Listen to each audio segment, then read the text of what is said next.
Hi everyone, my name is Cameron St. Clair. Welcome back to my channel. Today feels like one of those days where I feel like just sitting on my floor yapping and talking about everything that's happening in pop culture, news, all of the above. So that's exactly what I'm doing. Recently, Lil Yachty was trending for being a bad friend. Point blank, period. Terrible friend. On Lil Yachty's podcast with his friend Mitch, ironically called a safe space, it was not giving safe space whatsoever. You can see him embarrassing his friend unnecessarily for a very, very long time over something that was just like so silly. It wasn't even that deep, honestly. Basically, the conversation was centered around what advice would you give somebody who didn't have a lot of money, was struggling, and they felt like the only thing that they could do was rob somebody, for example. And Mitch was like, well, I'm not going to tell them to go do that bad thing. They should do the righteous thing and perhaps go get a job. And so then Lil Yachty's argument was easier said than done. One, two, what job did you ever have? And he starts going on and on and on and saying basically you're able to give that advice now because of who you're friends with, and basically reminding Mitch that he is where he is strictly because of Lil Yachty. I don't even know how they got to that conversation. Like, I don't know how that ended up being the conclusion, because honestly what Mitch was saying wasn't even bad advice. I think telling somebody that the only solution is to rob somebody would be considered the bad advice. And from my understanding, Lil Yachty grew up in a middle class suburban area in Atlanta, Georgia. I don't remember where Mitch is from. Honestly, I don't know much about this guy, but I heard him say on that episode that he has been locked up himself and he's learned a lot over these past couple years. So I was somebody who has that experience, give somebody else advice that could get him locked up, whether you have a rich friend or not. Okay. Anyways, it went viral on Twitter because it was not only making the audience uncomfortable, but also Key Glock himself. The man was quiet. And it just felt like one of those cold cases of, okay, you're just insecure, so you feel like the only way to like up yourself, make yourself seem bigger, is putting down your friend in the room. And apparently, according to the comments, that this happens quite often. And it's to the point that people have noticed that whenever a hood dude is in the room with Lil Yachty starts to feel smaller and just takes everything out on Mitch, which is just absolutely ridiculous and not cool at all. I was also kind of surprised about Key Glock being the guest anyway, because I feel like these are two different rappers, way different categories in hip-hop, very different lifestyles, different upbringing. My only guess is that they probably discussed it at Broccoli Fest. Shameless plug, I just posted a vlog about that not too long ago. They both performed at the Broccoli City Festival in DC. I was debating if I was going to talk about Lil Yachty's experience at Broccoli City Festival, but I feel like if he can clown his friend, let's get into your performance, honestly. It was not that great. It really wasn't. Granted, he did bring out the Conceited Boys, and I don't think a lot of people are aware of their music. A lot of people were looking for the woman in the group, Caribou. That's how everybody found out that she's no longer a part of the group. We only really know that one viral TikTok song. But so the crowd wasn't they weren't really pumping. I do think it was nice that he brought them out there. I'm sure Broccoli City reached out to him for him to perform, and he was probably like, hey, I want my crew to be out here. But then when it was time for Lil Yachty to perform his songs, the crowd was still silent. To the point Lil Yachty even said, y'all not about to act like you don't know my ish. Now you could say, oh, maybe this is because it was early in the day, the sun's still out, people probably just weren't at the festival yet. Baby, Sexy Red performed around the same exact time the next day. The crowd was jumping. Actually, Key Glock performed before Sexy Red, like a couple hours before Sexy Red. Crowd was still jumping. I just think Lil Yachty has a different demographic, and I think he acknowledges it too. He has gone on record many of times that he wishes his crowds were had a certain energy, and I think he notices it too. But maybe this adds on to the insecurities. He just knows that he's not that rapper. He's not the rapper that attracts those audiences, attracts those crowds, and maybe he's fresh off of Broccoli Fest and saw the difference in the crowd responding to him and Key Glock. Or genuinely, maybe it is what the comments are saying. Lil Yachty is known to be a suburban middle-class boy that grew up in Atlanta, and Key Glock was not that at all. He had a rough upbringing in Memphis, Tennessee, and I'm sure very different upbringings, maybe that also makes him feel a little bit insecure. But regardless, bringing down your friend was kind of crazy. And then he crashed out on Instagram Live. I think he canceled the podcast over it, which is crazy. I feel bad for Mitch because if I'm Mitch and this was like my primary bag, I'm now mad because I wasn't even the one complaining. This is Twitter complaining to you. And now y'all messing up my bag. Like, dang, thank you for defending me, but jeez. That's what I heard. Rumors are that he's canceling the podcast now because of it. He also was like dragging Caribou and dragging Conceited Boys. And honestly, Lil Yachty is not the sole purpose of today's video. It's just definitely the starter topic. It got me thinking about just friendships and kind of like how to know when you're dealing with a bad friend, or how to know that you yourself might be the bad friend, because not everyone is as famous as Lil Yachty or famous at all, where Twitter can check you when you're actually not showing up as a good friend or a good person in general, because I'm sure in Lil Yachty's eyes, he probably thinks he's the bestest of friends. Yeah. For starters, I don't know about you guys, but I don't want anybody to do something for me if they're gonna later throw it in my face. That is... So like, let's say Mitch didn't have any money. Let's say he didn't have a job, but he's best friends with somebody like Lil Yachty who can put him on. He has a passion. Lil Yachty has the resources to get that passion into motion. Cool. For you to throw that into my face, I'm sure he has been, I mean, granted, I'm not in these rooms. Who knows what these conversations look like? But let's say the typical friend is very grateful, appreciative of like them putting them on. They're taking the opportunity seriously and they're about their work. Why would you throw that in my face a year or two later? Was that actually genuine? And honestly, I would rather you not put me on at all if it feels like I'm forever indebted to you. That's not a good friend whatsoever. Unless the person isn't being grateful, or the person is acting like they got where they are by themselves and they're being extremely disrespectful to you, I don't even know if I would still throw that in their face. But then maybe a nicer conversation, a nice private conversation about, hey man, like, remember why you're here, or like just remember like how you got here could potentially happen. But to just throw that in somebody's face in front of somebody else to essentially embarrass them, that's a direct reflection of you. And I feel like that's just one of those signs like misery loves company. You know, miserable people just want other people to be miserable with them. And if somebody else just seems a little too joyous or too happy or whatever the case may be, now I feel like I have to bring you down to my level. Insane. I feel like watching that episode reminded me of those situations where you hang out with a group of people or you go out to dinner, drinks, whatever with somebody, and then you leave that event feeling worse than when you walked in. You don't feel fulfilled. You feel like you regret even showing up. It drains you. Those are not the friendships that are going to serve you, and those are not the friendships that you should be staying in.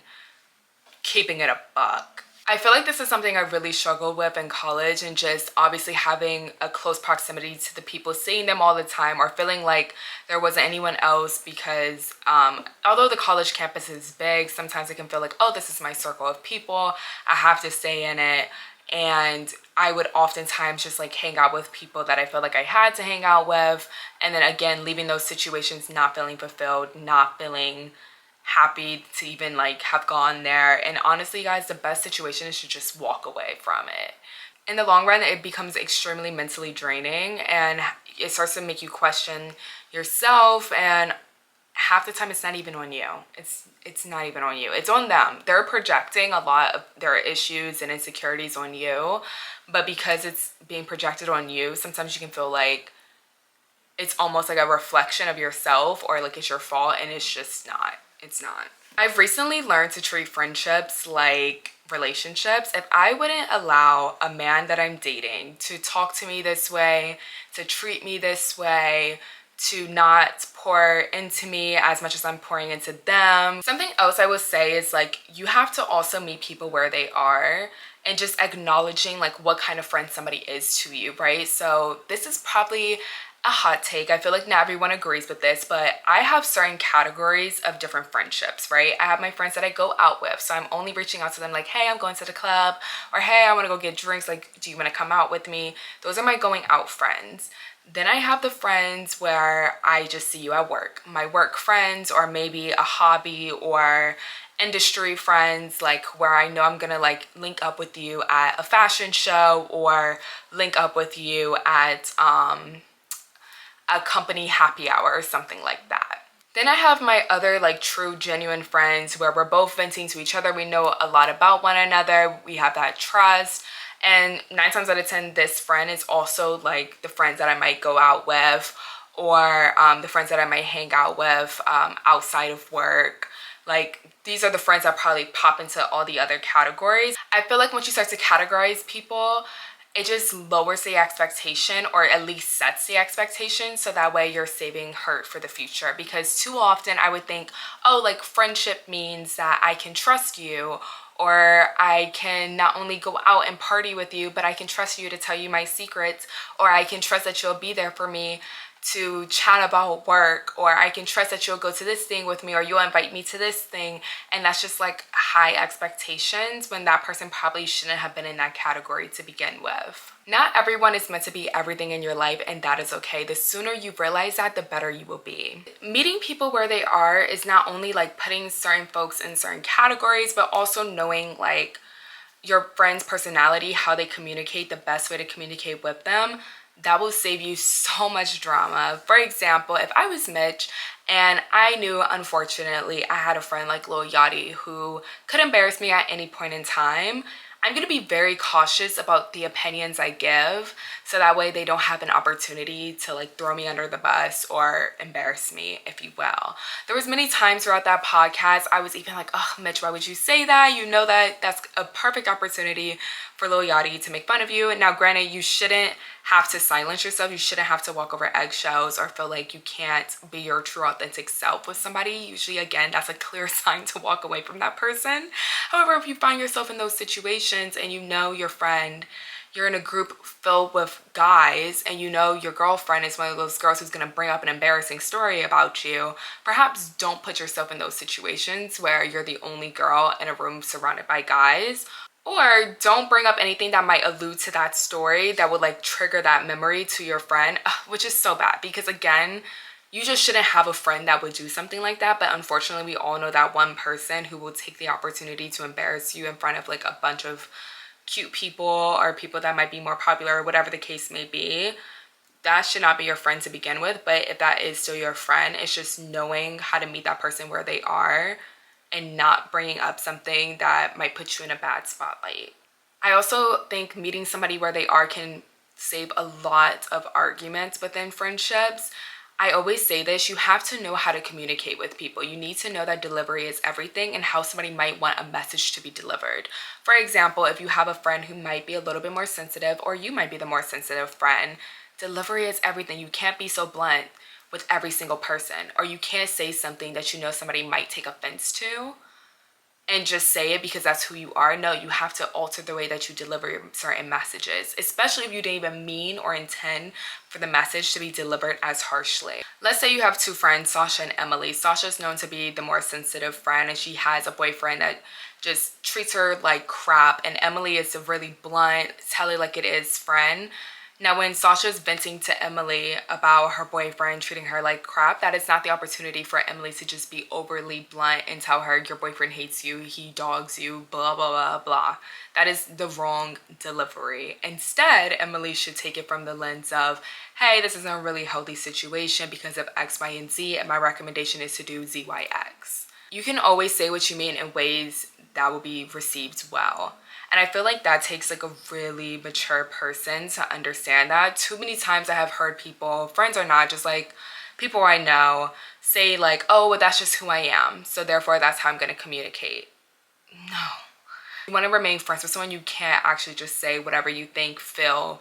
Delivery is everything, and it will save so many friendship breakups and arguments and drama. It will save so much. I feel like the reason why a lot of friendships die is because not enough people take it as seriously as they would with an actual romantic relationship. I make this argument all the time. Friendships are just as important, if not more important, than your romantic relationship with your partner. Let me say that again. Friendships are just as important, if not more important, than the romantic relationship you have with your partner. They should be valued and catered to at the same exact level. And I feel like men aren't this way as much, I will say. I will give them that credit. But a lot of women, sometimes they just value their romantic partner, or they value romantic relationships a little bit more than friendships. They're like, oh, like I'm not dating her, so therefore I don't have to pour into her as much as I would pour into a man. That's not true. At the end of the day, the core in both things is the key word, relationship. Friendships are still relationships that need to grow. In order to like foster those relationships, you have to put in effort. I said in another video recently that the older that you get, the more that you have to pour into your friendships, because people's lives are just so freaking busy. So if you haven't heard from your friend in a month or two, maybe you should reach out and be like, hey girl, just checking in, hope all is well. Or setting up those FaceTime calls if it's a long distance friendship, or just going out your way of like setting up, even if it's months ahead, hey, this weekend I'm gonna be in your city, or this weekend you should come visit me. And just really taking that extra mile to really foster and keep those friendships growing.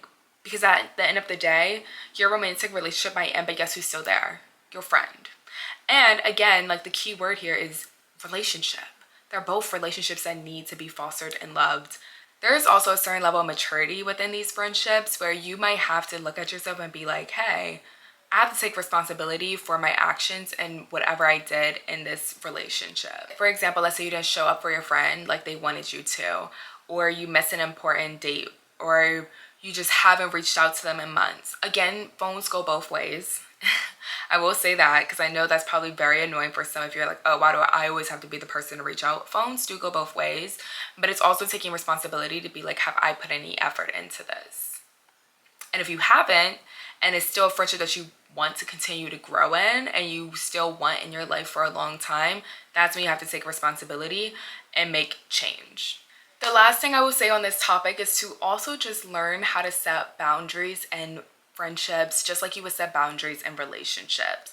Meaning, okay, you don't feel comfortable sharing certain things, or perhaps you shouldn't share every single detail about your life or every single thing that's going on in your romantic relationship with your friends, especially if it's one of those things where you're just going on and on and on about how you don't like how your man is treating you, but you don't plan on leaving. Perhaps you shouldn't be bringing that man up in these conversations with your friendships. That's like knowing how to set that boundary, or even setting the boundary of how often you see each other, when you see each other, certain things that you plan on inviting them to, or certain social settings that you wouldn't invite them to. I think just laying out certain boundaries and recognizing that on both sides, again, can save so many problems. And I don't even know if like the whole Lil Yachty situation, if that would be, truth be told, and hey, I might get some slack for this, I don't know if Lil Yachty's mature enough to understand Mitch's boundaries, but I don't know if Mitch was mature enough to express those boundaries. They're also men, and I feel like too many times men don't know when or how to express boundaries. But a clear boundary could have been, yo Yachty, like I'm gonna just be real with you, I don't feel comfortable with you sharing my past on the podcast, or I don't feel comfortable with you sharing how we became friends, or you sharing the ways that you got me to where I am currently in the pod in front of other people, not in this setting. That would have been a clear boundary to set, and then Lil Yachty would have known, hey, this could make him uncomfortable, maybe I shouldn't. I mean, again, delivery is everything.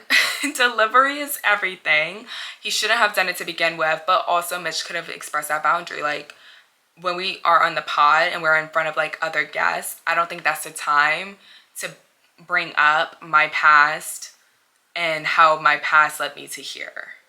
I want to do a part 2 on this video because I can go on and on about friendships, but I almost kind of want to do one where I read Reddit stories maybe. Because I don't think I'm at a place yet where like I can have people comment like advice questions or like give me stories that I can talk about on here. But maybe I'll do a part 2 and I'm going to talk about like Reddit friendship stories, like crazy stories, and how I would respond to them or my different advice on it. Yeah, I think that's something I'm going to do. Because honestly, how I would respond to the whole Mitch and Lil Yachty situation, if my friend was embarrassing me in front of Key Glock on that podcast, I would literally pause and be like, you cool? Like, you know that whole thing, oh, you cool? Like, we cool?